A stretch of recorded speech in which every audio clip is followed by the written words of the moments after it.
Hello dear Red Stroy followers. Today's confession comes from Ethan, a married man whose bond with his fiance's older sister slowly unraveled into something neither of them expected. What began as glances and curiosity ended up haunting them both, even years after marriage. This is his story, in his own words. My name is Ethan. I've been married for 2 years now. Back when we were engaged, I used to spend one weekend a month down in Clearwater, Florida, where my fiancée Anna lived with her family. Her older sister, Claire, still lived at home too. She was engaged at the time, but her fiancé didn't stay over. Their house was a one-story bungalow with a cozy porch and a citrus-scented backyard. It had that southern charm, quiet, warm, intimate. At night, Anna and Claire would share a bedroom, and I'd sleep in the guest room alone. But when the lights went out and the house got quiet, Anna would sneak into my room. We didn't go all the way. Anna wanted to wait for marriage, but we got close. Real close. One summer night, we were lying on my bed, the ceiling fan spinning lazily above us, the window wide open letting in the thick Florida air. That night, something happened that I still can't forget. As I was kissing Anna, I saw something move outside the window. At first I thought it was a stray cat or maybe a neighbor. But then I realized it was Claire. She was standing just outside in the garden, halfway behind a tree, watching us. Claire was about 6 or 7 years older than Anna. But if anything, she looked younger, toned, elegant, with this mysterious kind of beauty that made you look twice. I froze. So did my heart. She didn't know I saw her. But when I made a small motion with my hand, go, she blinked like she'd just been caught stealing. She turned and vanished into the dark. A few minutes later, Anna slipped out of my room and went back to hers. The next morning, you'd think nothing happened. Claire was already in the kitchen, making scrambled eggs and toasting cinnamon bread. She smiled like usual. Acted like usual. But I noticed the way she looked at me, it lingered. Just a second too long. Later that day, her mom and the girls insisted I stay another night. Claire chimed in with a "Don't be boring, Ethan, we're just getting warmed up." I said yes. That evening, Claire's fiancé stopped by. We grilled in the backyard and opened a bottle of whiskey. Her mom didn't drink, just sat nearby enjoying the conversation. It was a relaxed, family evening until the booze kicked in. Eventually, Claire's fiancé said he was heading out. Everyone begged him to stay, but he left. That's when things shifted. The conversation drifted toward men and women, relationships, trust, cheating, temptation. Alcohol has a way of opening doors you didn't know were there. Her mom rolled her eyes. "All right, you're all getting tipsy. Either change the subject or I'm going to bed."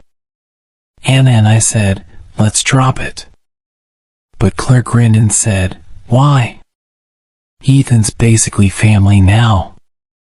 What's the big deal?" Her mom sighed and left the room.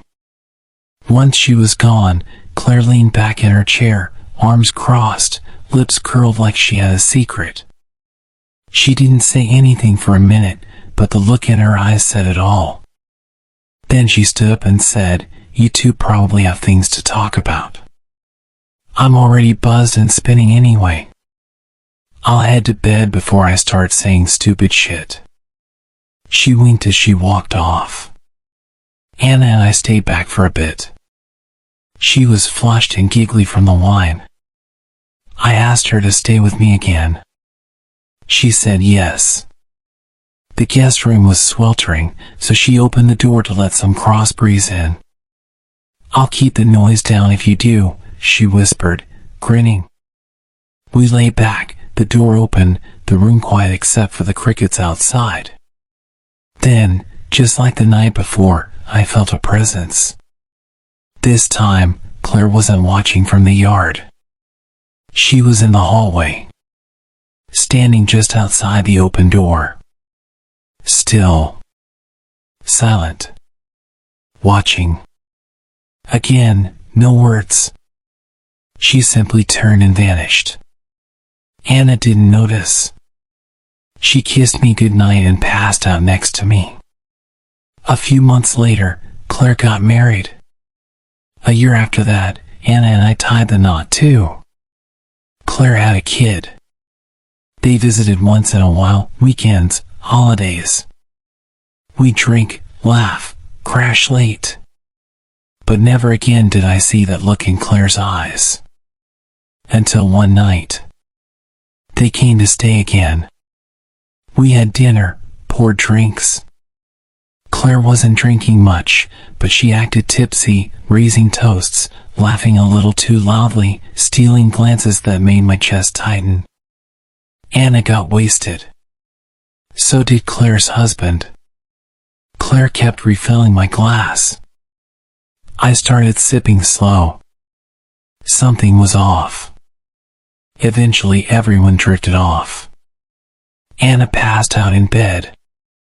I nudged her. "Come on, babe, shower first." She didn't even flinch. So I grabbed a towel and hit the bathroom. Halfway through my shower, I heard a creak. The door had cracked open slightly. I didn't say a word. She didn't either. But I knew it was Claire. She didn't come in. She gently pulled the door shut and left. As I dried off and stepped out into the hallway in my robe, I heard a sound from the back room, the one we used mostly for storage. My heart skipped. At first I thought, maybe it's the cat. But when I pushed the door open, there she was. Claire. Lying on the old futon like it was the most normal thing in the world. Looking at me. "I thought you weren't coming," she said. I didn't move. "Why are you hesitating?" she asked. "Is Anna asleep?" I nodded. I checked. "She's out." "Come on, Ethan. I'm done pretending." That night, we gave into everything we'd been pushing down for years. We talked. We touched. We didn't stop until the sun started bleeding through the blinds. In the morning, we showered in turns, then joined everyone else like nothing happened. Since then, when the moment's right, when the house is quiet and the stars line up, we remember that night. The one we never talk about. Yes, friends, every confession tells a different story. Don't forget to subscribe, leave a comment, and we'll see you in the next one.